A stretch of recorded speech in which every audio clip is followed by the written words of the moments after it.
কি দেখবে পার্থ? পক্ষীর চক্ষু বিদ্ধ করার সময় যার বৃক্ষের শাখা অবধি দৃষ্টিগোচর হয় না, সে আজ এই সময় সমগ্র রণভূমিকে কেন দেখতে চাইছে?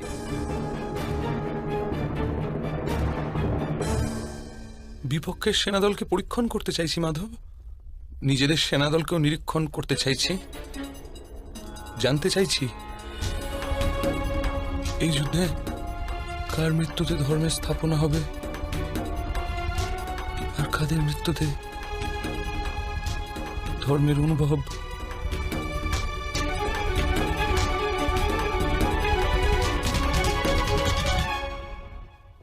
আমি জানতে চাইছি এই মহাযুদ্ধে আমার কি প্রাপ্তি হবে আর আমি কি হারাচ্ছি। এই যুদ্ধে তুমি বলিদান দিতে যাচ্ছ পার্থ। হারানো, প্রাপ্তি, এসব কি ব্যর্থ চিন্তা করছো? দান তাকেই বলে যাতে দানি হারায় আর যাচক প্রাপ্তি লাভ করে, কিন্তু বলিদান সেটাই হয় যা দানি দেয় আর সমগ্র জগৎ প্রাপ্ত করে। কিন্তু মাধব, আমি একলা দান দেওয়ার জন্য দাঁড়িয়ে নেই এখানে। লক্ষ সৈনিক নিজের প্রাণ আহুতি দেবে বলে দাঁড়িয়ে আছে। আমি স্থির করতে চাইছি এই মহাযুদ্ধে আমি কেবল অধর্মকে নাশ করছি নাকি তার সাথে ধর্মেরও নাশ করছি। আর এসব তুমি করবে পার্থ?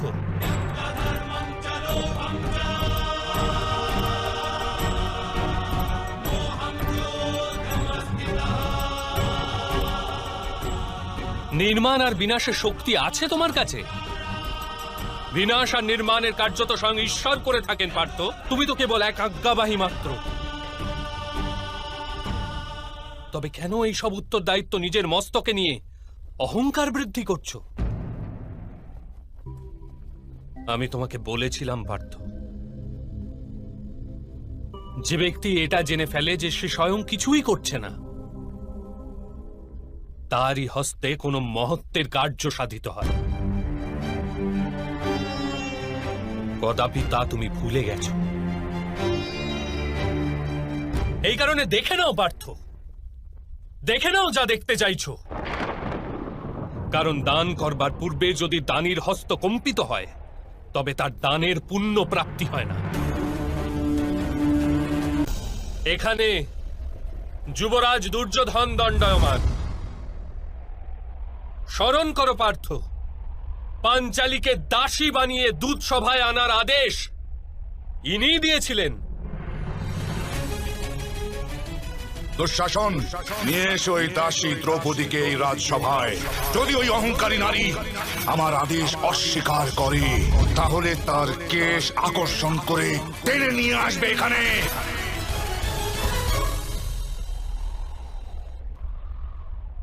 এখানে দেখো পার্থ, ইনিই হলেন তোমার মামাশ্রী শকুনি। আজ তো এর হস্তে তরবারি, কিন্তু ছলনার দ্বারা সংহারের প্রয়াস করে থাকেন সর্বদা।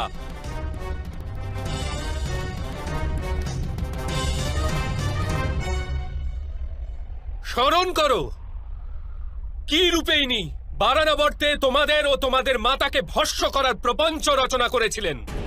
বারাণাবতের ভবনে আমাদের 5 জন শত্রু একত্রিত হবে। সেই ভবনেই তোমার যুবরাজ সুযোগ্য হবে।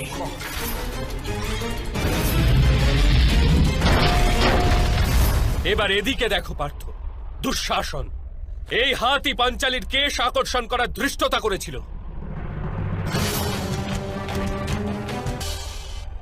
মহামহিম আর গুরু দ্রোণকে দেখো, মৌন হয়ে পাঞ্চালীর অপমান দেখেছিলেন।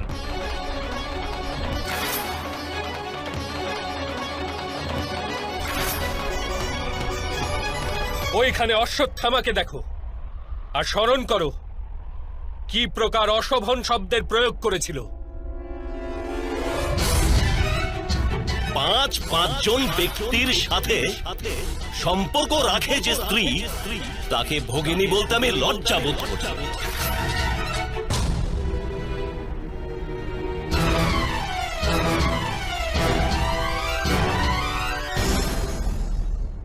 এখনো কি তোমার হৃদয়ে প্রতিশোধের অগ্নি জ্বলছে না পার্থ?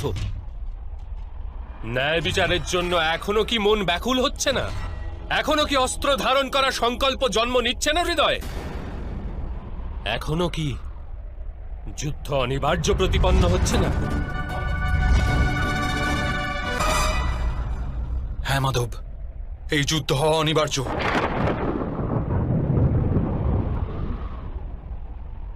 তবে এই যুদ্ধ তোমার কাছে অনিবার্য।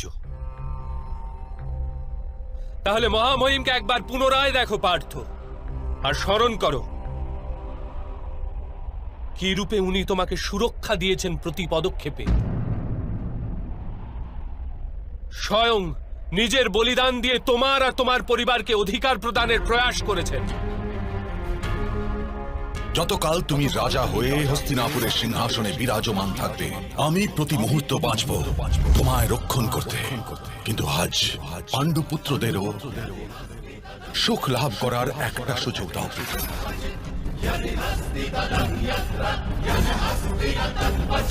একবার পুনরায় গুরুদ্রোণকে দেখো, আর স্মরণ করো কতটা গর্ব আর স্নেহের সাথে উনি তোমাকে নিজের পরম জ্ঞান প্রদান করেছিলেন। তুমি বিশ্বের শ্রেষ্ঠ ধনুর্বীর হবে, আমি তোমাকে বিশ্বের শ্রেষ্ঠ ধনুর্বীর করে তুলব, কথা দিলাম পুত্র। তোমাকে বিশ্বের সর্বশ্রেষ্ঠ ধনুর্ধারী তৈরি করার জন্য উনি নিজের মস্তকে পাপের বোঝা নিয়েছিলেন। স্মরণ করো পার্থ। তুমি আমাকে গুরু দক্ষিণা রূপে নিজের দক্ষিণ হস্তের বৃদ্ধাঙ্গুলি দেবে।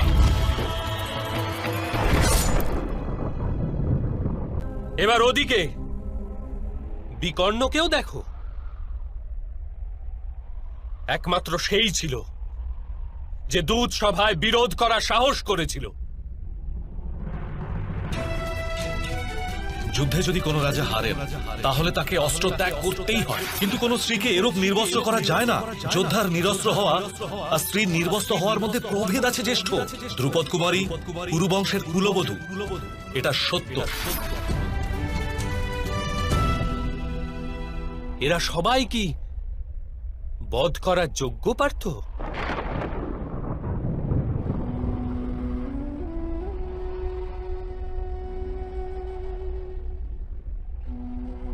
না মাধব, আমি এদের বধ কি রূপে করতে পারবো? অবশ্যই, কিন্তু নিজের পক্ষকেও দেখো পার্থ। এবার নিজের পক্ষকেও দেখো পার্থ। তোমার জ্যেষ্ঠ ভ্রাতা যুধিষ্ঠির, ভ্রাতা ভীম, তোমার অনুজদেরও দেখো, তোমার সন্তানদের, তোমার ভ্রাতুষ্পুত্রদের দেখো। এদের মধ্যে অনেকেরই মৃত্যু ঘটবে এই যুদ্ধে। এদের সবার মৃত্যুর সম্ভাবনায় তোমার হৃদয় দুর্বল হচ্ছে না পার্থ? এবার এও বিচার করো যে ভ্রাতা দুর্যোধনের কি দোষ? যদি তার রাজ্যের লালসা থাকে। ওর মাতা প্রথমে গর্ভবতী হয়েছিলেন, এ তো সত্য। দুঃশাসন পাঞ্চালীর বস্ত্র হরণ করে অপরাধ করেছিল। যদি সেটা অপরাধ হয়, তাহলে তুমিও তো নিজের জ্যেষ্ঠ ভ্রাতার আদেশ মান্য করে নিজের পত্নীর অপমান হতে দিয়েছ। সেটা কি অপরাধ নয়? মহামহিম নিজের প্রতিজ্ঞাকে অধিক মহত্বপূর্ণ গণ্য করেছিল, আর নিজের কুলবধূর লজ্জাকে কম মাহাত্ম্যের বলে জেনেছিল। সেটা কি অধর্ম নয়? আর তোমার জ্যেষ্ঠ ভ্রাতা যুধিষ্ঠির নিজের বহন করা ধর্ম পালন করার জন্য দূত সভায় অংশগ্রহণ করেছিল। সেটা কি অধর্ম ছিল না? তাহলে কি ভ্রাতা দুর্যোধনকে শত্রু বলে গণ্য করা উচিত কার্য?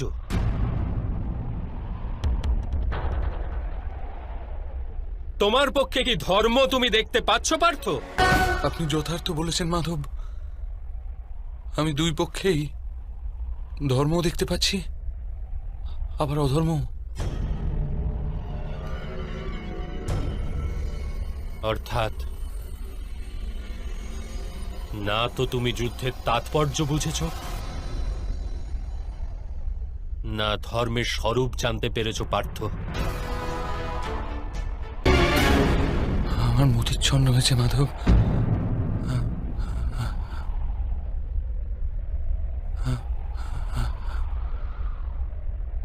আমার সারা অঙ্গ কম্পিত হচ্ছে।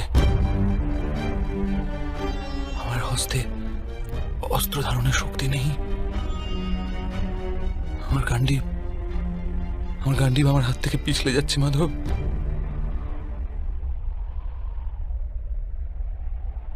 আমি কেবল ভয়ানক বিনাশ দেখতে পাচ্ছি, কেবল ভয়ানক বিনাশ।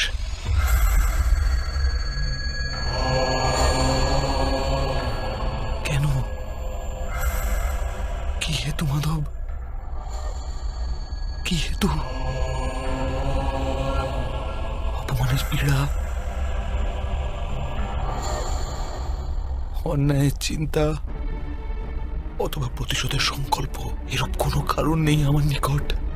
কোনো কারণ নেই মাধব যে আমি এত বড় বিধ্বংসের স্বীকার করতে পারি। না মাধব। বিধ্বংসই নবনির্মাণের কারণ পার্থ।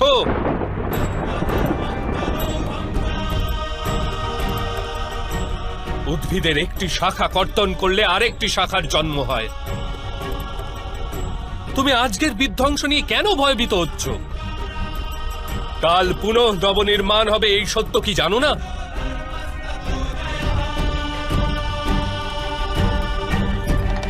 ক্লেবয়ং মাসমজ্ঞমবার্থ নে তৎবজূপ পদ্ধতে। এই নপুংসকতা তোমাকে শোভা দেয় না। যুদ্ধ করা তোমার একান্ত কর্তব্য পার্থ। অস্ত্র ওঠাও।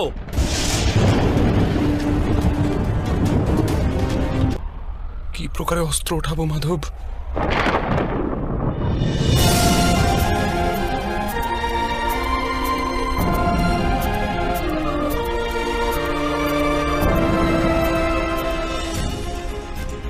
যাদের সেবা করা জীবনের পরম সৌভাগ্য গণ্য করা হয়, সেখানে এমন পিতামহ, গুরু দ্রোণ, মামাশ্রী আর জ্যেষ্ঠ ভ্রাতাদের সম্মুখে অস্ত্র ধারণের সাহস নেই হৃদয় মাধব। ওদের বধ করে যদি আমার স্বর্গরাজ্য প্রাপ্তি হয়, সেটাও ব্যর্থ মাধব, সেটাও ব্যর্থ। মাধব, মানুষ বাঁচে নিজের ভবিষ্যতের জন্য।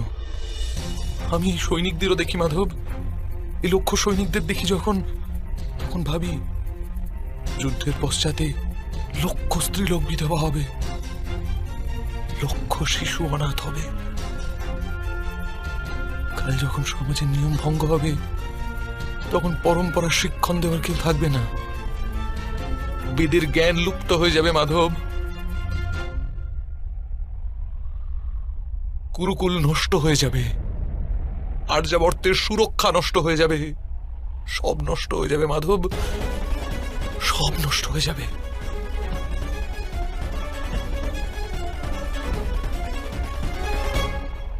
বুদ্ধিমান ব্যক্তিদের ন্যায় তর্কে অবতীর্ণ হও, কিন্তু বাস্তবে মূর্খতাপূর্ণ কথা বলো পার্থ। কি নষ্ট হয়ে যাবে? বৃক্ষের কিছু পত্র ঝরে গেলে বা উদ্গামিত না হলে তাকে আনন্দ বা দুঃখের কারণ বলা যায় না। পত্রের জন্মের উদ্দেশ্য আর তার জীবনের অর্থ কেবল বৃক্ষকে জীবিত রাখার জন্যই হয়।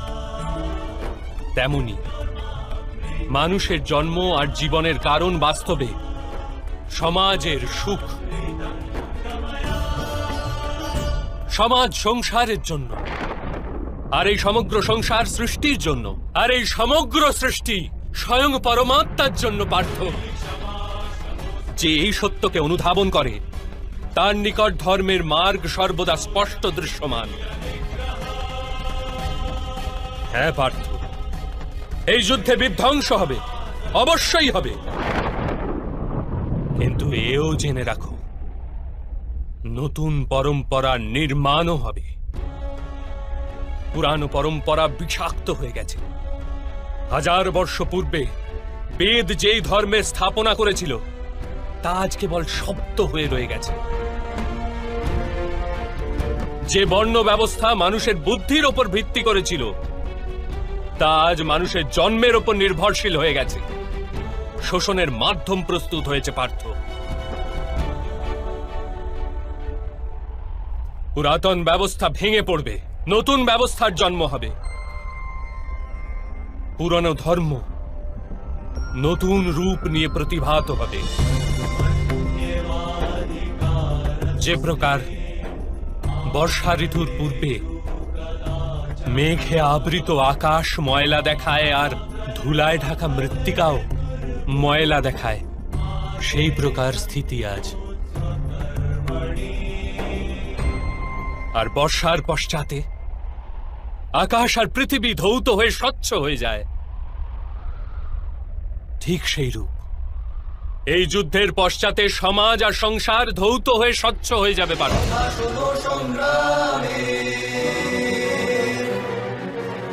এই যুদ্ধের পশ্চাতে এই সংসার আর সমাজ স্পষ্ট হয়ে যাবে।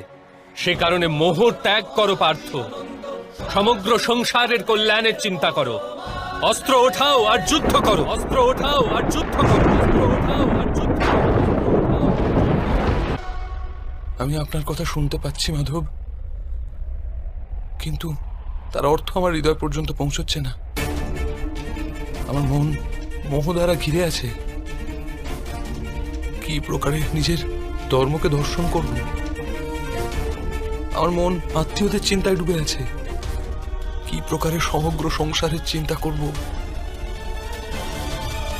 মাধব, আপনি বলেছিলেন আপনি আমার রথকে সঠিক দিশায় নিয়ে যাবেন। আমার আত্মার সারথি হয়ে আমার জীবন রথকে সঠিক মার্গে নিয়ে আসুন মাধব।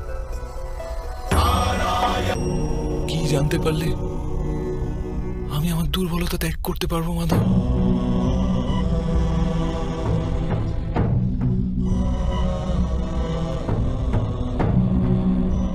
ওঠো পার্থ,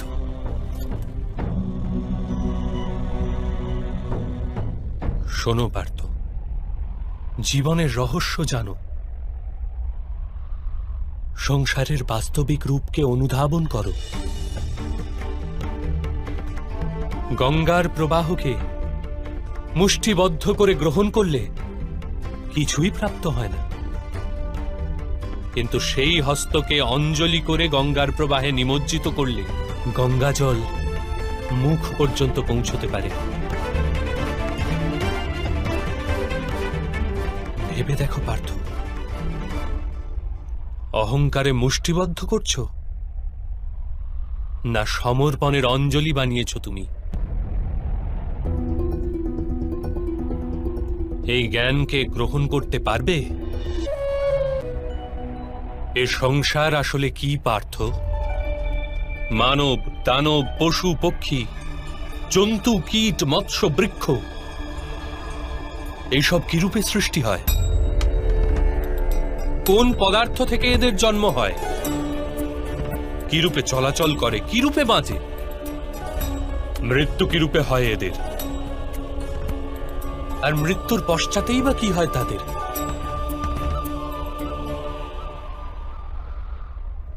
এই রহস্যকে চিন্তা করো পার্থ। মানুষের দেহ মৃত্তিকায় তৈরি হয়েছে মাধব।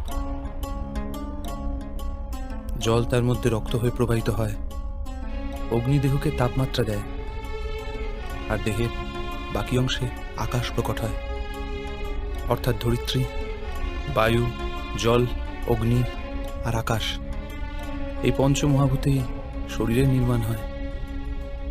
অর্থাৎ মহামহিম গুরুদ্রোণ পৃথিবী, জল, বায়ু, অগ্নি আর আকাশ অপেক্ষা অধিক কিছুই নন। ধর্মজ্ঞানী ও পঞ্চভূতের মিশ্রণ, আর অধর্মী ব্যক্তিও। তুমি কার মোহ করছো পার্থ? মৃত্তিকার? কিন্তু মাধব, এই মৃত্তিকার দেহ দ্বারাই তো মানুষ একে অপরের পরিচয় পায়। সব সম্পর্ক, এই মৃত্তিকার দেহ দ্বারাই তো তৈরি হয়। না পার্থ, যদি এটাই সত্য হতো তবে মৃত্যুর পশ্চাতে দেহকে নষ্ট করা হয় কেন? বাস্তবে না মানুষের পরিচয় দেহের সাথে যুক্ত থাকে, আর না তো সম্পর্কের ভিত্তি তার দেহের সাথে থাকে।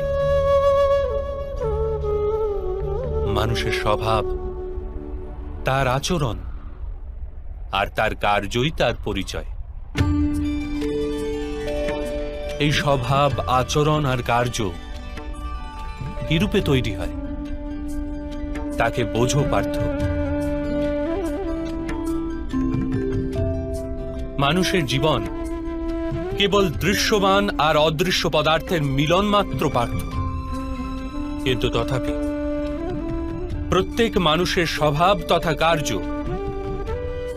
ভিন্ন ভিন্ন প্রতিপন্ন হয়। এর কারণ হল সৃষ্টির 3 গুণ, তম, রজ আর সত্য। তা কিরূপে মাধব? তম শব্দের অর্থ অন্ধকার। ভালো মন্দের বিচার ব্যতীত জীবন নির্বাহ করাকে তামসিক আচরণ বলা হয়ে থাকে। যেরূপে পশু পক্ষী বেঁচে থাকে কেবল নিজের শারীরিক ইচ্ছাকে পূর্ণ করার জন্য। সত্য শব্দের অর্থ জ্ঞানের প্রকাশ। যখন ব্যক্তি প্রতিটি পরিস্থিতিতে ধর্মের, সত্যের আর পরম্পরার বিচার করে ব্যবহার করে থাকে তখন তাকে সাত্ত্বিক জীবন বলা হয়। এই দুইয়ের অন্তঃস্থলেও এক প্রকার ব্যক্তি থাকে যার নিকট জ্ঞান তো আছে, কিন্তু শরীর আর মনের বাসনার সাথে আবদ্ধও রয়েছে। এরূপ ব্যক্তি রজগুণ অর্থাৎ অহংকার পূর্ণ মন নিয়ে বেঁচে থাকে। তম, রজ অথবা সত্যগুণের অধিক অথবা স্বল্প মাত্রার মেলবন্ধনে মানুষের স্বভাব তৈরি হয়।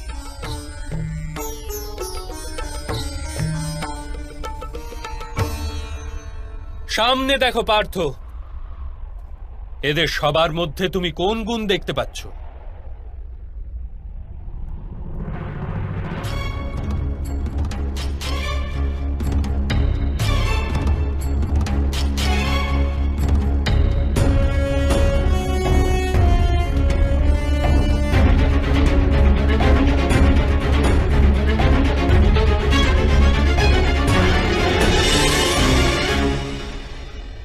যুবরাজ দুর্যোধন ধর্ম জানেন, কিন্তু নির্বাহ করেন না। তার জীবনের মূল কেন্দ্র অহংকার, অর্থাৎ তার মধ্যে তমগুণ কম, রজগুণ অধিক, আর সত্যগুণ পূর্ণতা পায়নি।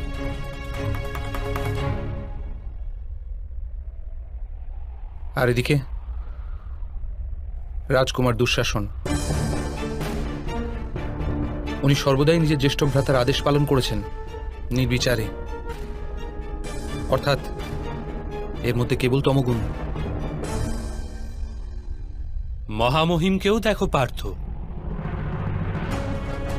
সত্যর সাথে তমর মিলন। অহংকার নেই এনার, কিন্তু পুরাতন ধর্ম, পুরাতন পরম্পরার প্রতিজ্ঞার দ্বারা আবদ্ধ। আবশ্যকতা হওয়া সত্ত্বেও নিজের প্রতিজ্ঞা ভঙ্গ করতে পারেন না।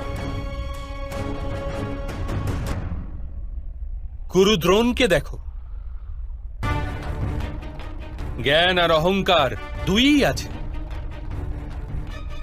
জ্ঞান তো মানুষকে মুক্তি দান করে, কিন্তু এনার অহংকার এনাকে মুক্ত হতে দেয় না।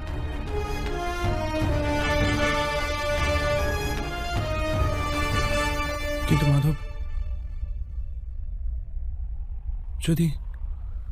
যদি মানুষের স্বভাব এই ত্রিগুণের মিলন হয়, তাহলে মানুষের স্বভাব প্রথম থেকেই নির্ধারিত থাকে। সিংহ হরিণকে ভক্ষণ করবেই, আর হরিণ সিংহ দ্বারা ভীতিগ্রস্ত হবে। তাহলে ধর্মের প্রশংসা কিসের? আর অপরাধের দণ্ডই বা কেন? কি তাৎপর্য এর?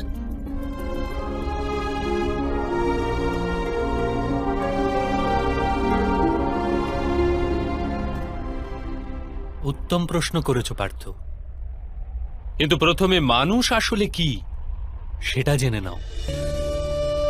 মানুষ কেবল পঞ্চমহাভূত নয়, পঞ্চ পদার্থও নয়, পঞ্চ জ্ঞানেন্দ্রিয়, পঞ্চ কর্মেন্দ্রিয় তথা 3 গুণ, এরূপ 23টি বস্তুর মিশ্রণও নয়। মানুষের চলাফেরা তথা কার্য করার হেতু শক্তির আবশ্যকতা হয়ে থাকে, আর শক্তিকে চেতনা বলা হয়। তাহলে মাধব, মানুষ কি শুধুই চেতনা? না পার্থ, মানুষের চেতনার সাথে ওই 23টি বস্তুর সংমিশ্রণের নাম প্রকৃতি। 24টি বস্তুতে প্রস্তুত মানুষ নামক যন্ত্রে বসবাস করে পুরুষ, অর্থাৎ পরমাত্মার অংশ। তাকেই আত্মা বলা হয়। যখন প্রকৃতি আর পুরুষের মেল বন্ধন হয়, অর্থাৎ যখন পরমাত্মার অংশ আত্মা হয়ে দেহে বসবাস করে, তখন মানুষ জীবিত হয়। এই আত্মা কি মাধব? আর একে জানার কি উপায়? মানুষ যে রূপে রথের ব্যবহার করে, সে রূপেই আত্মা শরীর নামক এই যন্ত্রের ব্যবহার করে। শরীরের মাধ্যমে শরীরের সুখ দুঃখ উপভোগ করে। কিন্তু আত্মা শরীর নয় পার্থ। শরীরের বিনাশ করা সম্ভব, কিন্তু আত্মাকে বিনাশ করা যায় না। নৈনং ছিন্দন্তি শস্ত্রাণি নৈনং দাহতি পাবকা ন চৈনং ক্লেদয়ন তাপো ন শোষ্যতি মারুত। আত্মা না অস্ত্র দ্বারা ছেদ করা যায়, না অগ্নি তাকে ভস্ম করতে পারে, না জল তাকে দুর্বল করতে পারে, না বায়ু তাকে শুষ্ক করতে পারে। আত্মা শরীরে অবস্থান করেও অমর। না হন্যতে হন্যমানে শরীরে। পার্থ, শরীরের হত্যা করা সম্ভব, কিন্তু আত্মার হত্যা কখনোই করা যায় না। আত্মা তো সর্বব্যাপী, অচল সে, দৃঢ় সে, সনাতন সে। পুরাতন বস্ত্র ত্যাগ করে মানুষ যেরূপ নতুন বস্ত্র ধারণ করে, সেরূপ আত্মা পুরাতন শরীর ত্যাগ করে বারবার নতুন শরীর ধারণ করে। কিন্তু মাধব, আমি তো জগৎকে অনুভব নিজের শরীরের মাধ্যমেই করে থাকি। নিজের শরীরকে না জেনে আমি আত্মার রূপ কি রূপে জানবো? স্বয়ং নিজেকে আত্মার রূপে জানা অসম্ভব নয় পার্থ। অন্ধও বাঁচে, মূকও বাঁচে, যার কাছে হস্তপদ নেই তারাও জীবন ধারণ করে। সুতরাং একথা স্পষ্ট যে কেবলমাত্র শরীরই মানুষ নয়। যে ব্যক্তি চেতনা হারিয়ে ফেলে, যে মূর্ছিত হয়ে পড়ে, সেও জীবিতই থাকে। এই হেতু স্পষ্ট যে মানুষের চেতন গুণ কেবলমাত্র শরীর নয়। এই প্রকারে যে ব্যক্তি নিজের ভেতর অন্বেষণ করে, আমি ইন্দ্রিয় নই, শরীর নই, অনুভূতি নই, চিন্তা নই, কেবল জ্ঞানও আমি নই, যে এটি ক্রমশ উপলব্ধি করে, সে অন্তিমে স্বয়ং নিজেকে আত্মার রূপে জেনেই যায়। এই আত্মার কার্যকারিতা কি মাধব? যখন পরম ব্রহ্মের বিভাজন হল, পুরুষ তথা প্রকৃতি সৃষ্টি হল, তখন পুরুষ অর্থাৎ পরমাত্মার অংশ আত্মার রূপ ধারণ করে প্রকৃতির প্রত্যেক বস্তুতে বসবাস করলেন। সেই আত্মাকে মোহ তথা অন্ধকার ঘিরে ধরেছিল পার্থ। সেই মোহনিদ্রা থেকে জাগ্রত হয়ে স্বয়ং নিজেকে পরমাত্মার অংশ হিসেবে জানাই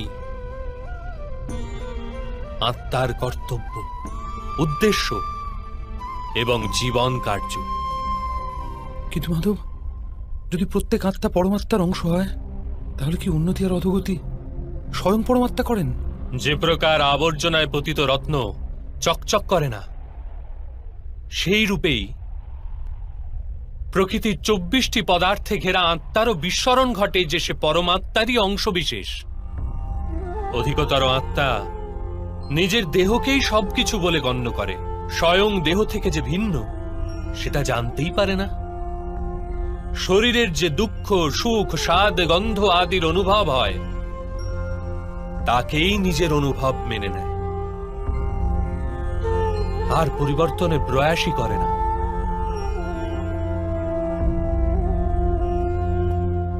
যে আত্মা পরিবর্তনের প্রচেষ্টাই করে না, নিরন্তর অধর্ম করে চলে, তাকে জাগ্রত করার জন্য দণ্ড দেওয়া অনিবার্য।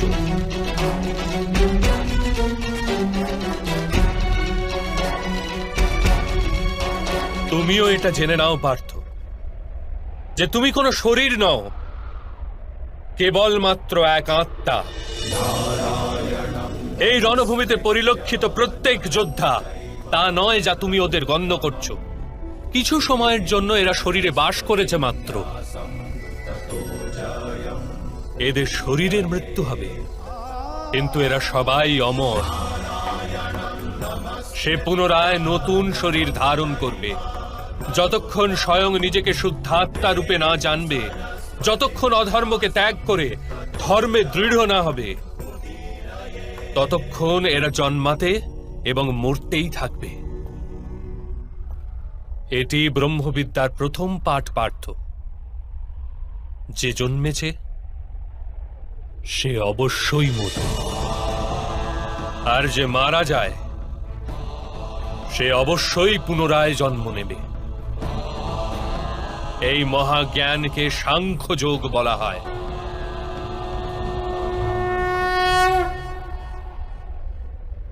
তা কি রূপে মাধব?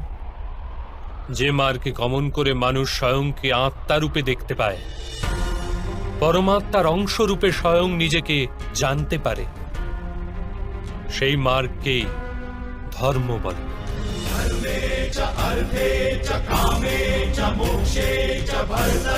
যখন মানুষ স্বয়ং নিজেকে পরমাত্মার অংশ বিশেষ হিসেবে জেনে ফেলে, তখন সে অনুভব করতে পারে যে সৃষ্টি পরমাত্মা, আর এই পরমাত্মাই সৃষ্টি। সৃষ্টি আর পরমাত্মায় কোনো পার্থক্য নেই।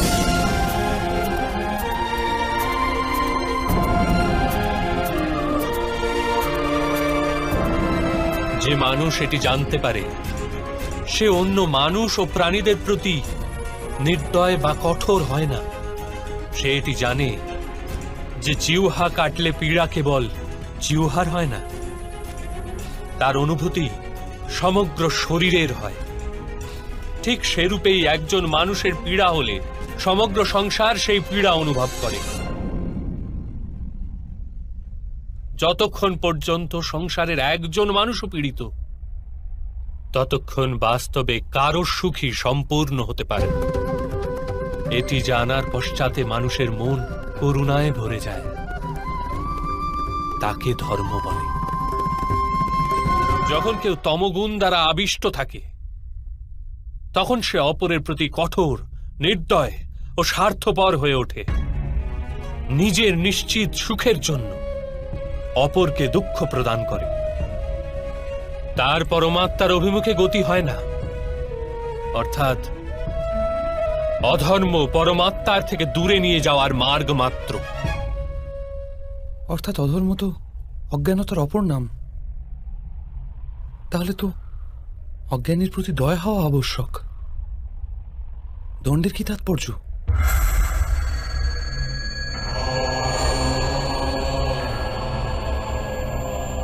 অজ্ঞানী যখন জ্ঞানের মূল্য জানার জন্য প্রস্তুত হয় না, জ্ঞানের উপর দৃষ্টিদানেও প্রস্তুত হয় না, তখন দণ্ড প্রদানই দয়া।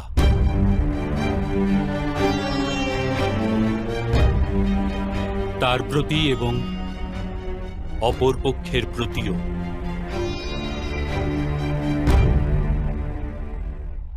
সৃষ্টির গতি সর্বদাই পরমাত্মার অভিমুখে হোক, এটি অনিবার্য। কিন্তু কখনো কখনো এরূপ স্থিতি উৎপন্ন হয়ে পড়ে যে অজ্ঞান, মোহ আর অধর্ম বৃদ্ধি পায়। সংসার থেকে ধর্ম লুপ্ত হওয়ার ভয় উৎপন্ন হতে থাকে। সংসার থেকে যখন ধর্ম লুপ্ত হয়ে যায়, তখন করুণাও নষ্ট হয়ে যায় আর সত্যও নষ্ট হয়ে যায়। আগামী প্রজন্মের যাতে ধর্ম প্রাপ্তি হয়, সেই কারণে আজ অধর্মীদের নাশ করে ধর্মের পুনঃস্থাপনা করা অত্যন্ত অনিবার্য।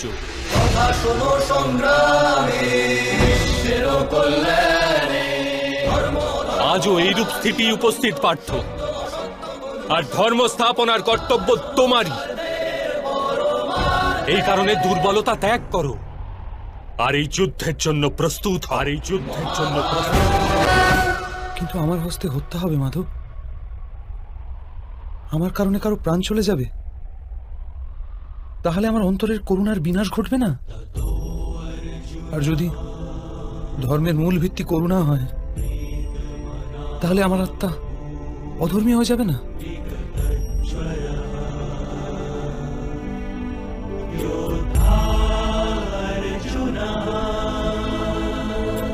কর্মের বন্ধন অবশ্যই নির্মিত হয়, কিন্তু কার্যের বন্ধন নির্মিত হয় না পার্থ। তোমার কর্ম ও কার্যের কি প্রভেদ তা জানা অত্যন্ত আবশ্যক। সকল কর্মই কার্য, কিন্তু সকল কার্য কর্ম নয়। কর্ম সেই কার্যকে বলে যার সাথে ফলের আশা জড়িয়ে থাকে। মানুষ যখনই সুখের, সম্পত্তির অথবা প্রশংসা প্রাপ্তির আশা রেখে কোনো কার্য করে, তখন সে কার্যের ফলের বন্ধনে আবদ্ধ হয়। যখন কোনো কর্ম ফলের আশা নিয়ে করা হয়, তখন তাকে সকাম কর্ম বলা হয়। আর যখন কোনো কর্ম কোনো ফলের আশা ব্যতি রেখে করা হয়, তখন তাকে নিষ্কাম কর্ম বলা হয়। এই কারণেই তাকে বারংবার জন্মগ্রহণ করতে হয়। বাস্তবে মানুষ কোনো কর্মবন্ধনে আবদ্ধ হয় না, কর্মের সঙ্গে যুক্ত ফলের আশায় সে আবদ্ধ হয়। কিন্তু মাধব, যদি এই যুদ্ধে তোমার বিজয়ী হওয়ার আশা থাকে, তবে পরাজিত হলে তোমার ভীষণ দুঃখ হবে, আর সেই দুঃখ তোমাকে দিয়ে অপর কোনো কার্য করাবে, যার কারণে তোমাকে পুনরায় জন্ম নিতে হবে। আর যদি তুমি বিজয়ী হও, তবে তোমার অহংকার বৃদ্ধি পাবে, আর সেই অহংকার তোমাকে বিশ্ব বিজয়ের জন্য প্রেরণ করবে, তোমাকে দিয়ে হত্যা করাবে, আর সেই পাপ তোমাকে বাঁধবে। চিন্তা করে দেখো, যদি তোমার এই যুদ্ধে না বিজয়ের মোহ থাকে আর না পরাজয়ের ভয়, তবে এই যুদ্ধ সমাপ্তির পশ্চাতে তোমার সুখ প্রাপ্ত হবে না দুঃখ? না সুখ মাধব, আর না তো দুঃখ। অর্থাৎ তোমার সুখ, দুঃখ, হতাশা, নিরাশা, অহংকার যুদ্ধের কারণে নয়। যুদ্ধের সাথে তুমি যে আশা পোষণ করেছ, সেই কারণে। এ কথা কি সত্য নয় পার্থ?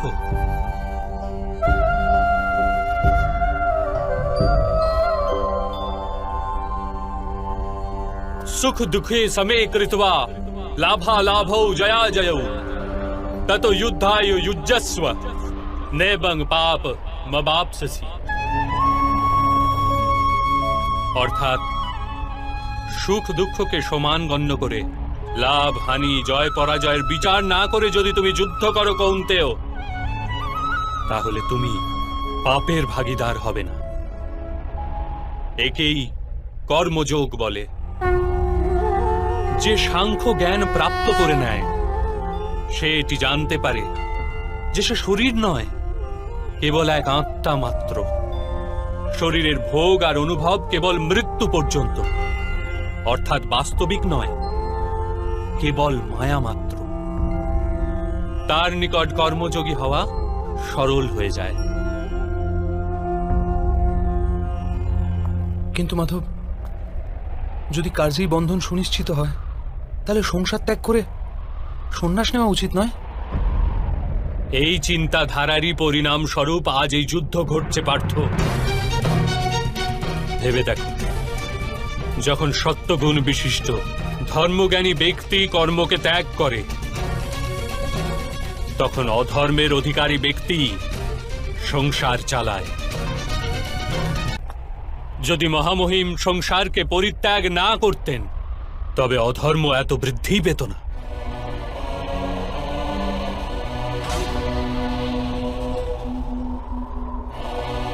আর তোমার পিতা যদি সন্ন্যাস গ্রহণ না করতেন তবে আজ ভ্রাতা যুধিষ্ঠির সুখে রাজকার্য করতেন।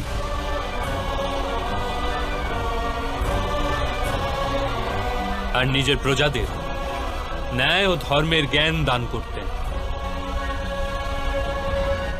কিন্তু এটি দুঃখজনক কথা পার্থ, যে সত্যগুণের অধিকারী ব্যক্তি সংসারকে লাভ দিতে পারে, কিন্তু সেই সন্ন্যাসের কথা চিন্তা করে। যেরূপে জল তো বাষ্প হয়ে উড়ে যায়, আর আবর্জনা সেখানেই পড়ে থাকে, ঠিক সেই রূপ সত্যগুণী সৎ ব্যক্তি তো সংসারকে ত্যাগ করে দেন, আর তমগুণযুক্ত অধর্মী লোক সংসারের সকল কার্য করতে থাকে। এই কারণেই সংসারে পাপ আর অধর্ম বৃদ্ধি পায়।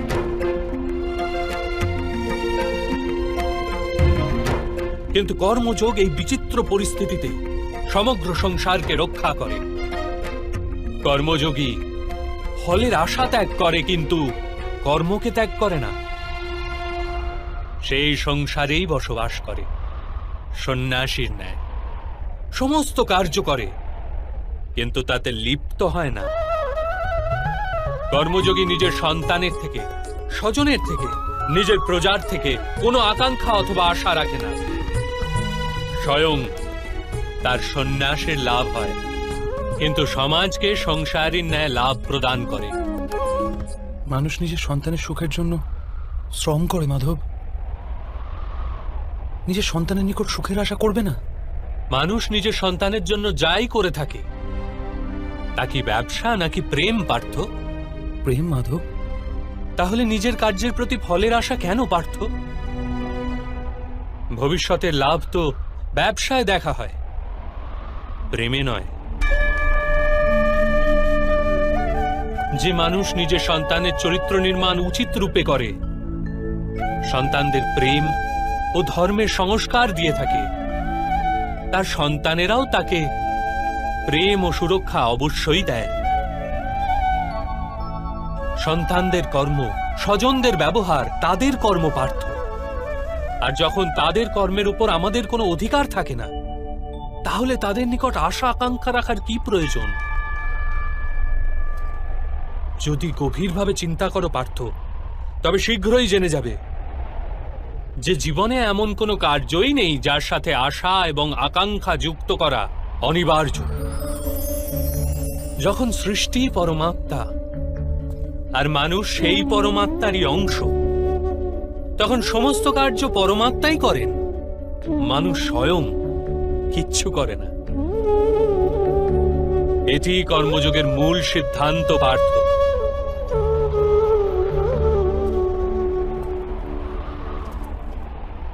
তোমাকেও কর্মযোগী হয়ে এই যুদ্ধে অংশগ্রহণ করতে হবে পার্থ। ত্রেগুণিয়া বিশ্বা বেদা নিস্ত্রেগুণো ভবার্জুন নির্দ্বন্দ্ব নিত্য সত্ত্বস্থ নির্যোগ ক্ষেম আত্মবান। তিনটি গুণ পরিত্যাগ করে নির্গুণ হয়ে যাও পার্থ। এই দ্বন্দ্ব থেকে মুক্ত হয়ে যাও। সর্বদা সত্য অর্থাৎ পরমাত্মায় বুদ্ধি প্রয়োগ করে কর্তব্য নির্বাহ করতে থাকো। কিছু প্রাপ্তি লাভের আশা আর কিছু প্রাপ্ত বস্তুকে সংরক্ষণ করার চিন্তা পরিত্যাগ করো পার্থ, আর নিজের আত্মাকে স্বতন্ত্র করো। স্মরণে রেখো পার্থ, কর্মণ্যেবাধিকারাস্তে মা ফলেষু কদাচন মা কর্মফল হেতুর্ভু মা তে সঙ্গস্থ কর্মণি। তোমার অধিকার তো কেবলমাত্র কর্ম করার জন্য, ফল তো ঈশ্বরের হস্তে। এই কারণে না তো কর্ম থেকে পলায়ন করা উচিত, আর না তো কর্মফলের আশা করা উচিত।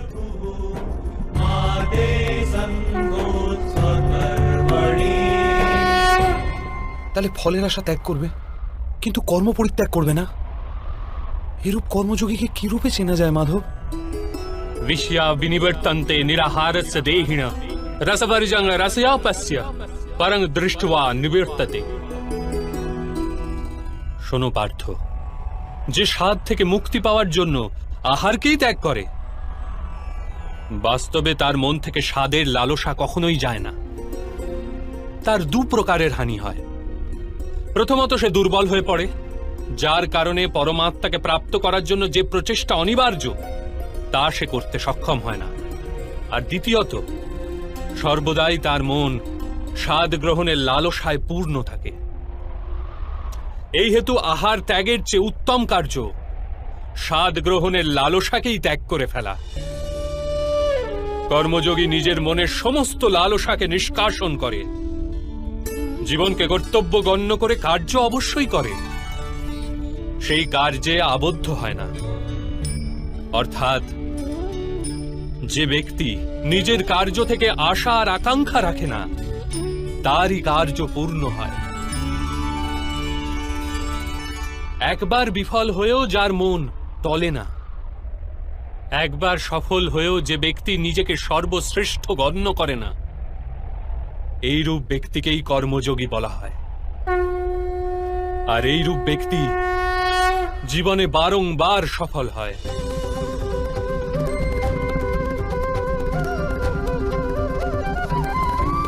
ध्यायत विषान् पुंसः संगस्तेषु उपजायते संगात् संयायते कामो कामात् क्रोधो अभिजायते क्रोधाद् भवति सम्मोहः सम्मोहात् स्मृति विभ्रमः स्मृति भृंशात् बुद्धिनाशो बुद्धिनाशात् प्रणश्यति।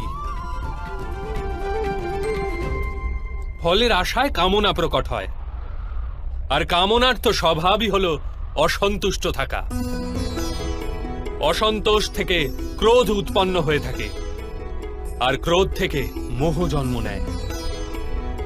মোহের তরুণ ব্যক্তি আচার ও ব্যবহারের জ্ঞানই ভুলে যায়। জ্ঞান ভুলে গেলে বুদ্ধি চলে যায়, অনুচিত প্রকারের কার্য করতেই থাকে, আর সমাজ এরূপ ব্যক্তির শত্রু হয়ে পড়ে। আর অন্তিমে এরূপ মানুষের পূর্ণতার পতন ঘটে। যেরূপ ভ্রাতা দুর্যোধন, তার সেনাপতি মহামহিমী তার শত্রু, আর উনি তোমাকে বিজয়ের আশীর্বাদ দিয়েছেন।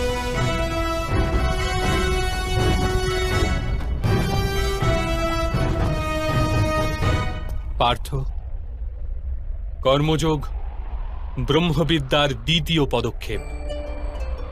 পরমাত্মায় নিজের বুদ্ধি স্থির করো, স্বয়ংকে আত্মা রূপে চেনো, মিথ্যা বন্ধন থেকে মুক্ত হয়ে যাও, আর ফলের আশা পরিত্যাগ করে কেবল কর্ম করতে থাকো। নিজের বুদ্ধিকে পরমাত্মায় স্থির করে কর্মযোগী হওয়ার মার্গ কিরূপ মাধব? পার্থ, সাংখ্যযোগের কারণে মানুষ পরমাত্মাকে নিরন্তর স্মরণ করতে থাকে। পরমাত্মাকে স্মরণ করার ফলে মানুষের হৃদয়ে সমর্পণের ভাব উৎপন্ন হয়, আর সেই ভাবকে ভক্তি বলা হয়। ভক্তি থেকে মানুষের সত্য অসত্য জ্ঞান প্রাপ্ত হয়ে থাকে, সেই জ্ঞান থেকে তার পরমাত্মার দর্শন প্রাপ্তি হয়, আর যার পরমাত্মার দর্শন প্রাপ্তি হয় সেই বাস্তবে কর্মযোগী হয়ে ওঠে, আর জন্মে শৃঙ্খল থেকে মুক্ত হয়ে মোক্ষ লাভ করে। সকল আত্মারই অন্তিম লক্ষ্য সেটি, আর ধর্মের অন্তিম পদক্ষেপও সেটি। কিন্তু আমি পরমাত্মাকে দর্শন ব্যতীত সমর্পণ কি প্রকারে করতে পারবো মাধব? পরমাত্মার দর্শন করার হেতু নিজের চক্ষুর ওপর বাঁধা লালসা, অহংকার, ক্রোধ আর পূর্বাগ্রহের আবরণকে সরিয়ে ফেলতে হয়। অন্ধকার গৃহে উপবিষ্ট মানুষ যদি বলে সে সূর্যের দর্শন করবে, তবে তাকে কি বলবে? এ কথাই তো বলবে, কক্ষ থেকে বাইরে এসো আর মুক্ত আকাশের নিচে দাঁড়াও, সূর্য তো সর্বদাই উপস্থিত আছে। ঠিক সেই রকম পার্থ। এই সৃষ্টি পরমাত্মা, পরমাত্মাই সবকিছু। পরমাত্মা ব্যতীত কিছুই নেই।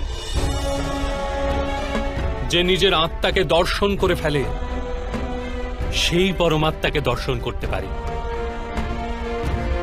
যেরূপ লবণের একটি কণার স্বাদ সমগ্র সাগরের স্বাদ থেকে ভিন্ন হয় না, ঠিক সেরূপ নিজের আত্মদর্শন পরমাত্মা দর্শনের থেকে ভিন্ন হয় না। অর্থাৎ মাধব, আপনিও কি পরমাত্মা?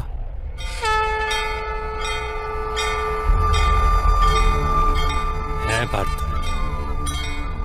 আমি পরমাত্মা। যেরূপ তুমিও পরমাত্মা, কেবল তুমি এখনো জাগ্রত হওনি, আর আমি এটি জেনে ফেলেছি।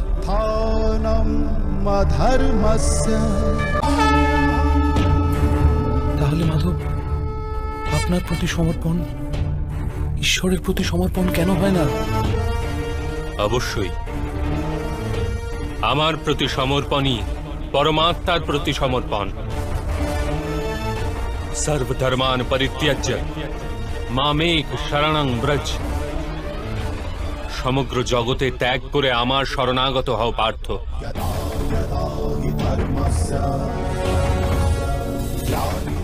আমি সংসার, আমি সংসারের প্রতিটি কণা, আমি সূর্য আর আমি চন্দ্র, আমি নক্ষত্র আর আমি সমস্ত গ্রহরাজি। আমি সূর্য অপেক্ষাও অধিক পুরাতন, আর বৃক্ষে বিকশিত কুড়ি অপেক্ষাও নূতন। আমি সমগ্র মনুষ্য জাতি, আমি স্বর্গ এবং নরক ধারণকারী শক্তি। আমি দুর্যোধন আর আমি অর্জুন। সেটা কি রূপে সম্ভব মাধব? আপনার জন্ম তো অনেকে তাদের জীবদ্দশায় দেখেছে। আপনার মাতাও এখনো জীবিত, যার গর্ভ থেকে আপনি জন্মেছেন। আপনি চিরন্তন আর অবিনশ্বর কি রূপে হতে পারেন? তুমি কেবল শরীর দেখছো, আর আমি আত্মার কথা বলছি। আমার অনেক জন্ম হয়েছে পার্থ, আমি অনেক অবতার রূপ ধারণ করেছি, অনেক প্রকার শরীর ধারণ করেছি আমি, আর এই মৃত্তিকায় মিশে গেছি।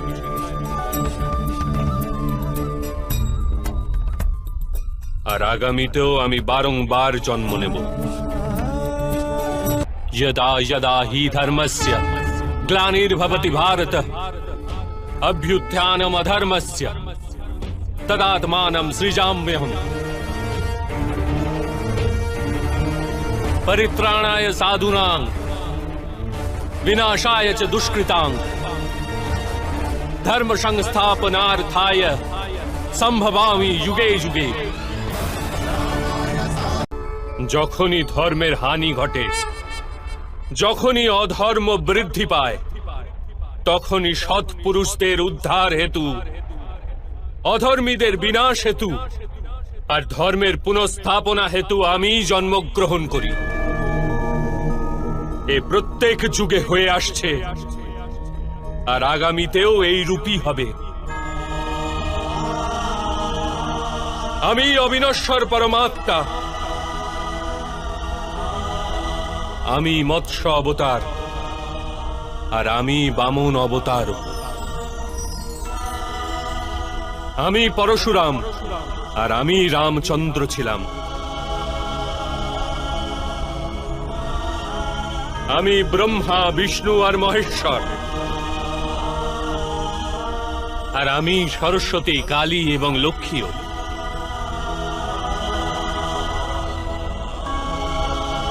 আমি না পুরুষ, না স্ত্রী, আর না নপুংসক। আমি না শরীর, না শরীরের অংশ।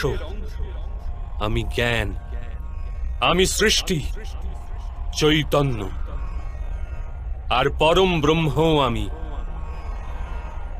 আমি সমস্ত কিছু, আর আমি কিছুই নই।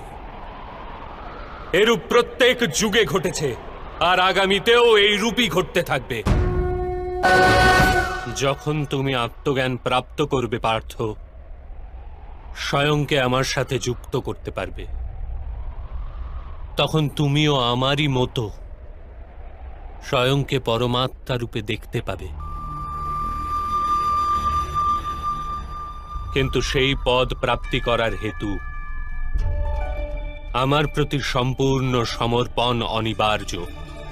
সমর্পণ কি মাধব? সমর্পণ মনের এরূপ স্থিতির নাম যখন মানুষ নিজের সমস্ত সংকল্প ত্যাগ করে দেয়, স্বয়ংয়ের জন্য কোন রূপ সিদ্ধান্ত অথবা প্রতিজ্ঞা করে না। যে প্রকারের কার্য তাকে প্রদান করা হয় সেই প্রকারের কার্যই করে যায়। বাস্তবে সমর্পণের প্রকৃত অর্থ হল নিজে নিজেকে, নিজের মনকে, বুদ্ধিকে, জ্ঞানকে, ইচ্ছাকে, আশাকে, নিজের ভাবনাকে, নিজের সমস্ত কিছু কাউকে অর্পণ করে দেওয়া। আর এরূপ সমর্পণকেই ভক্তি বলা হয়। পত্নীর সমর্পণ পতির ওপর থাকে, একজন যোদ্ধার সমর্পণ থাকে সেনাপতির ওপর, একজন শিষ্যের হৃদয়ে গুরুভক্তি থাকে। তাহলে কি সমস্ত ভক্তি এক প্রকার? সবার কি এতে ঈশ্বর প্রাপ্তি হয়? না পার্থ, মানুষ যার প্রতি সমর্পিত হয় তারই অনুরূপে গড়ে ওঠে সে। তার মনে কোনো সন্দেহ বা কোনো প্রশ্ন জন্ম নেয় না। কোনো দুরাচারীর প্রতি সমর্পণ সেই মানুষের কার্যকে দূষিত করে তোলে। অঙ্গরাজ কর্ণ ধর্ম সম্বন্ধে জ্ঞাত হওয়া সত্ত্বেও দূত সভায় পাঞ্চালীর প্রতি অপশব্দ প্রয়োগ করেছিল। যে পাঁচজন পুরুষের সাথে সম্পর্ক রাখে, বেশ্যা হয় সেই স্ত্রী। তার কারণ ছিল অঙ্গরাজ কর্ণের ভ্রাতা দুর্যোধনের প্রতি সমর্পণ। এই যুদ্ধে তার যে দণ্ডপ্রাপ্তি হবে তা কেবল জন্ম বা জাতির জন্য নয়, শুধুমাত্র এক দুরাচারের প্রতি সমর্পণের জন্য তার দণ্ডপ্রাপ্তি হবে। সেই কারণে হে ধনঞ্জয়, সমর্পণ উত্তমের প্রতি হওয়া আবশ্যক। তাতেই মানুষ উত্তম গড়ে ওঠে। লৌহ মাল্য দ্বারা অপরাধীকে বাঁধা হয়, পিতলের মাল্য দ্বারা মন্দিরের প্রদীপকে বাঁধা হয়ে থাকে, কিন্তু স্বর্ণ মাল্যকে আভূষণ রূপে গলায় ধারণ করা হয়। অতিভক্তি, স্বামী ভক্তি, মিত্রভক্তি, এরূপ অনেক প্রকার ভক্তি হয়ে থাকে পার্থ, কিন্তু সর্বাপেক্ষা শ্রেষ্ঠ ভক্তি তো পরমাত্মার প্রতি ভক্তিই হয়। কিন্তু পরমাত্মার ভক্তির সাথে সাংখ্য আর কর্মযোগের কি সম্পর্ক? সাংখ্যযোগের কারণে মানুষ স্বয়ংকে আত্মার রূপে জানতে পারে। কর্মযোগের দ্বারা সে জীবনের বন্ধন থেকে মুক্ত হয়ে যায়। আর ভক্তির কারণে মানুষের পরমাত্মার বাস্তবিক রূপের জ্ঞান লাভ হয়। পরমাত্মার জ্ঞান দ্বারা মানুষ জন্ম মৃত্যু চক্র থেকে মুক্ত হয়ে সচ্চিদানন্দ স্বরূপকে প্রাপ্ত করে। পরমাত্মায় বিলীন হয়ে স্বয়ং পরমাত্মা হয়ে যায়। যেরূপ জলের ক্ষুদ্র এক বিন্দু যখন সাগরে মেশে তখন স্বয়ং সাগর হয়ে যায়। অর্থাৎ এই শরীরের কোনো মাহাত্ম্যই নেই মাধব? অবশ্যই মাহাত্ম্য আছে পার্থ। শরীরের মাধ্যমেই তো মানুষের সাথে পরমাত্মার সাক্ষাৎকার ঘটে। মৃত্যু আর নতুন জন্মের অন্তর্বর্তী সময় আত্মার জ্ঞান বৃদ্ধিপ্রাপ্ত হতে পারে না। এই জন্মে প্রাপ্ত অনুভব, জ্ঞান, বিচার আর অভ্যাসকে নিয়ে আত্মা নূতন শরীর ধারণ করে। আত্মার উন্নতি আর অবনতি শরীরে থেকেই হওয়া সম্ভব। কিন্তু মাধব, এখানে উপস্থিত ব্যক্তিদের বধ করে আমরা কি ওদের উদ্ধার পাওয়ার সম্ভাবনা নষ্ট করে দেব না?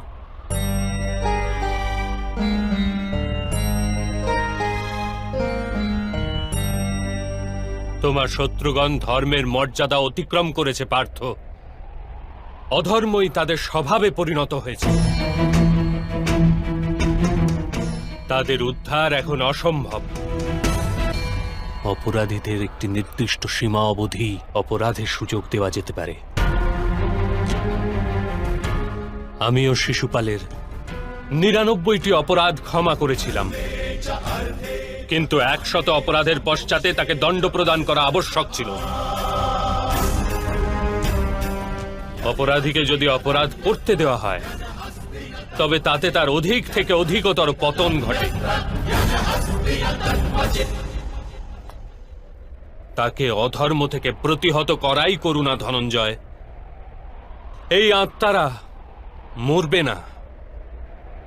অধর্মপূর্ণ দূষিত শরীর ত্যাগ করে নূতন শরীর ধারণ করবে, আর সেই শরীরেই তাদের প্রগতির সম্ভাবনা অধিকতর হবে। এ কথা চিন্তা করে যদি তুমি যুদ্ধ করো তবে তা উচিত কার্য। মানুষের শরীর তার সম্পত্তিও আর মর্যাদাও। ধর্মের মার্গে যাত্রাকারী মানুষ নিজের শরীরকে শুদ্ধ করে থাকে, আর তারই মাধ্যমে আত্মার সাথে সাক্ষাৎকার ঘটে। একেই ক্ষেত্রজ্ঞ সম্বন্ধ বলা হয়ে থাকে। আমি এর তাৎপর্য বুঝতে পারলাম না মাধব। যখন মানুষ একথা জেনে ফেলে যে তার শরীর একটি ভূমিখণ্ড মাত্র, অর্থাৎ এটি ক্ষেত্র, আর সে সেই শরীরে বসবাসকারী, শরীরকে উপলব্ধিকারী, অর্থাৎ সে ক্ষেত্রজ্ঞ, তখন সে শরীরের মাধ্যমে নিজের উন্নতির স্বাদ পেয়ে থাকে। আত্মা শরীরে থেকে ৩টি গুণের ভারসাম্য রক্ষা করে। তমগুণকে হ্রাস করে সত্যগুণকে বৃদ্ধির উপায় করে, আর ঈশ্বরের প্রতি ভক্তি রেখে পরমাত্মার সাথে এক হয়ে যায়। ভক্তি কি রূপে করা হয় মাধব? তবে কি সমর্পণই ভক্তি নয়? না পার্থ, সমর্পণ তো ভক্তির প্রথম পদক্ষেপ। বাস্তবে ভক্তি কোনো কার্যের নাম নয়, কেবল এক মানসিক স্থিতির নাম। আবশ্যিকতা আছে যে মানুষ জপ তপ, যাগ যজ্ঞ, সংযম, নিয়ম, যোগ আর শ্রদ্ধার মাধ্যমে নিজের অন্তরকে শুদ্ধ করে এবং পরমাত্মার প্রতি সমর্পিত থাকে। মানুষ নিজের সমস্ত কার্য, সমগ্র কার্যের ফল, নিজের জীবনের প্রত্যেকটি শ্বাস পরমাত্মাকে সমর্পণ করতে থাকে।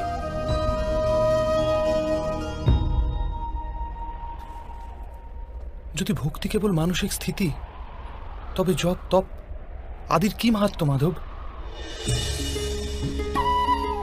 যেরূপে আজ ধৌত করা পাত্র কাল পুনরায় ময়লা হয়ে যায়, সেরূপেই মানুষের মন বারবার পরমাত্মা হতে বিমুখ হয়ে যায়। এই কারণেই প্রয়োজন আছে যে জপ তপ আর সাধনা ইত্যাদির মাধ্যমে স্বয়ংকে নিরন্তর এ স্মরণ করানো উচিত যে তার জীবন পরমাত্মার প্রতি সমর্পিত। কোন তীরে অবগাহন করা হবে তার তো কোনো মাহাত্ম্য নেই, মাহাত্ম্য তো অবগাহন করায়।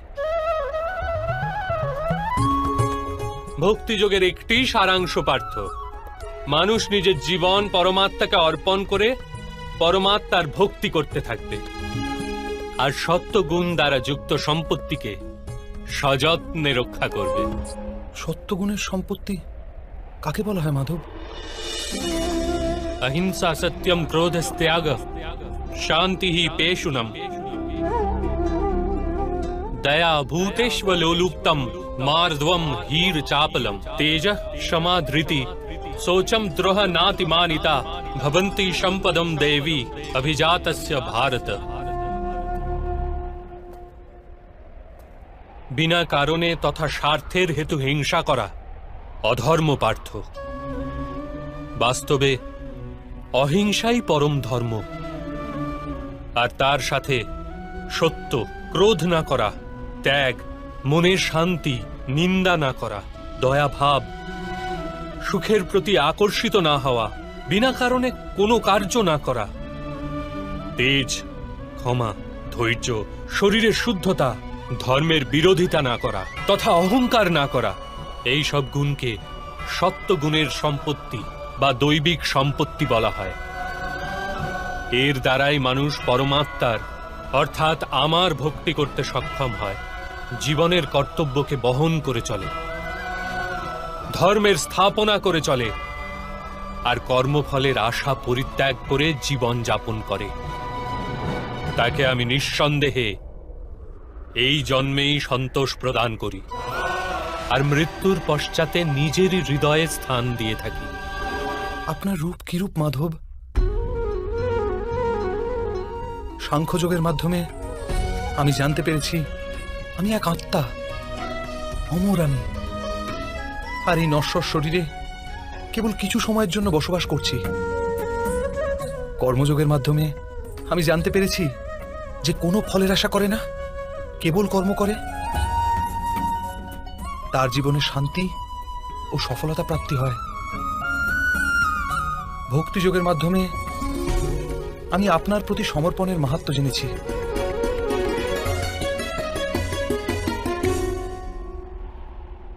কিন্তু মাধব, আপনিই বলেছিলেন এখানে প্রতিটি স্থানে মানুষ নয়, কেবল পরমাত্মা আছে। কিন্তু এখনো আমি এখানে মানুষ দর্শন করছি, কেবল মানুষ মাধব। আমি আপনার বাস্তব রূপ দর্শন করতে চাইছি মাধব। আপনার শক্তি, আপনার জ্ঞান, তেজ, ঐশ্বর্যময় পরমাত্মা স্বরূপকে প্রত্যক্ষ দর্শন করতে চাইছি মাধব। আমাকে আপনি অবিনাশী স্বরূপের দর্শন দিন মাধব। আমার সমস্ত সন্দেহের অবসান ঘটান।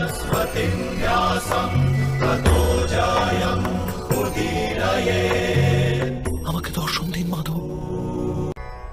দেখো পার্থ, সাংখ্যযোগ থেকে কর্মযোগ, কর্মযোগ থেকে ভক্তিযোগ, আর ভক্তিযোগ থেকে জ্ঞান যোগ প্রাপ্তি হয়ে থাকে। আমার বিশ্বরূপ দর্শন করাই বাস্তবিক জ্ঞানার্জন অর্জুন।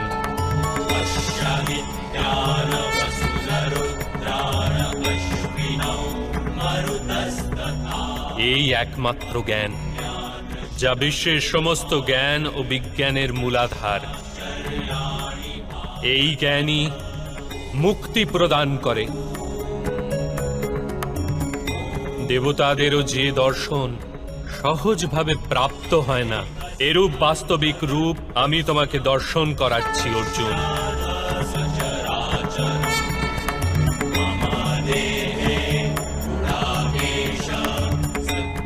আমি এই পৃথিবীর কোণে কোণে বসবাস করি, আর এই পৃথিবী, সূর্য, চন্দ্র, নক্ষত্র আর গ্রহরাজি আমারই অন্তঃস্থলে বাস করে।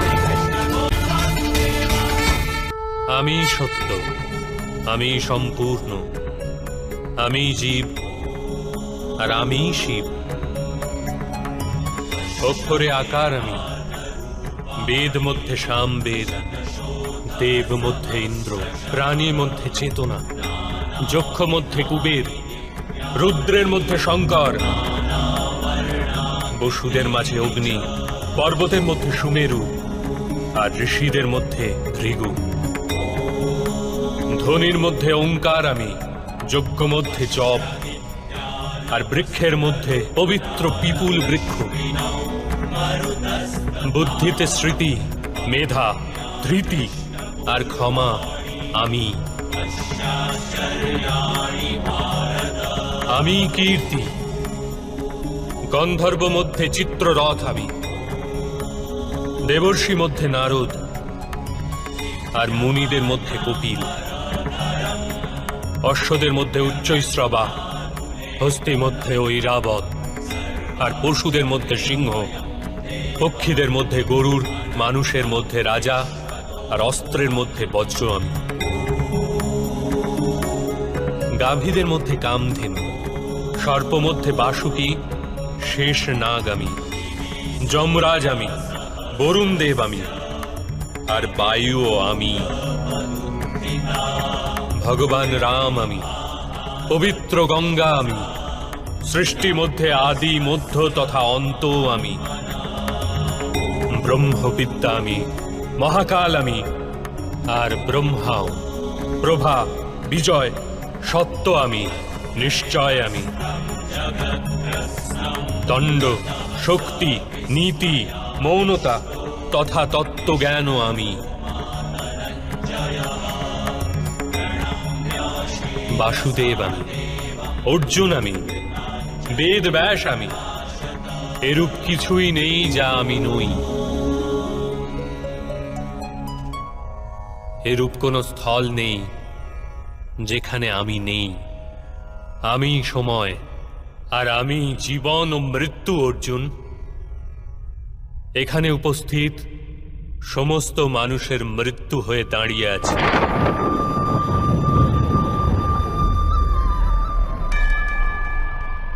তুমি যদি অস্ত্র নাও ধারণ করো, তথাপি আমি এদের সবাইকে বধ করব। এই হেতু মোহকে ত্যাগ করো আর নিজের কর্তব্যকে দেখো। ধর্মের ভার ওঠাও, গান্ডীব ধারণ করে স্বর সন্ধান করো। যুদ্ধ করো অর্জুন, যুদ্ধ করো।